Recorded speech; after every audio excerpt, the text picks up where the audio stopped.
when you hear pipelines right away and you're like, well, CO2, that can't be that bad.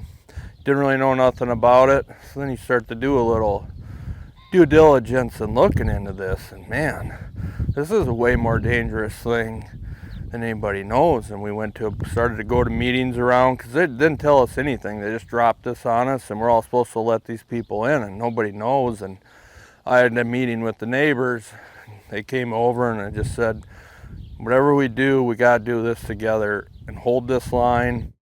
I mean, to pass things on to the next generation. I'm myself fourth generation, raising the fifth.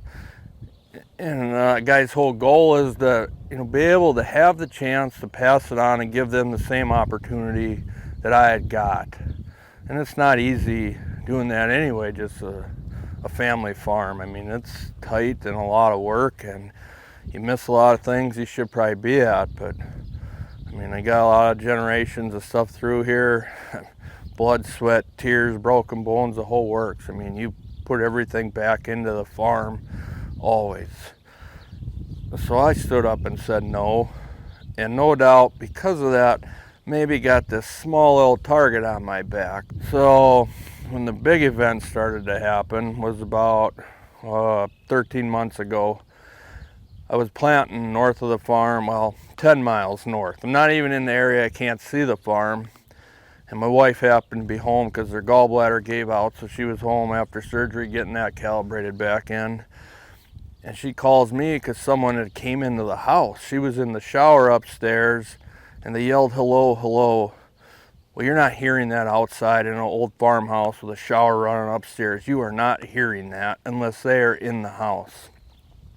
She calls me wondering if I got someone stopping or someone dropping parts or something. I said, nope, nothing like that. I said, I don't know what you're talking about.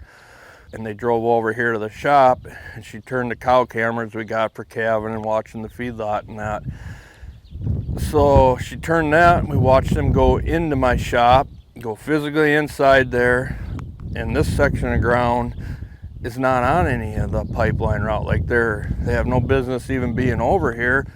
Well, she went up to the field then when they went up there, and she called me. And when I picked up, I heard them say, there's Summit here to survey. My words were, if it's Summit there to survey, the sheriff should be involved. We'll have to deal with this later, I gotta go. And I thought that was it. I thought it was it. She goes, well, looks like they're leaving. We thought it was over until on my way home, she calls me up and tells me the detective just left here. I said, oh, the detective, huh? I said, what's that about then? They said, well, they went in and said that you threatened to kill him. I said, are you kidding me? Like, that's where we're at now? So we met with the detective, had this talk. Well, now I get to go to court for contempt of court because I prevented them from surveying that day, and I did nothing. They're lying about absolutely everything. I got witnesses. The whole thing was a complete made-up lie.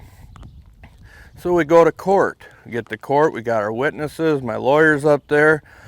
We get up there, go to court, and the judge goes, well, there's no reason to go through any of the evidence. I'm not going to find Mr. Bosley guilty.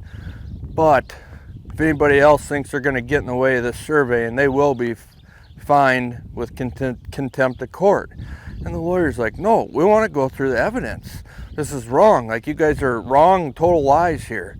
And the judge says, I'm not here to clear up Mr. Bosley's name. If he wants to do that, he can do it on social media. That was right from the judge. Well, on the 20th of June, they show up with a semi, a drill rig, probably 7 to 10 pickups, a couple deputy sheriffs, and they just unloaded on the road here and went right through my entire operation, went up into my crop and drilled. And I couldn't do nothing because I had a court-ordered restraining order to stay 100 yards, 300 feet away from them. So I more or less was locked down here at the shop and just watching this thing parade through my entire operation. Had many friends, pipeline family come over here, and they were able to go out and film because I couldn't. And we got a lot of footage of them wrecking the crop, driving across my trees. It's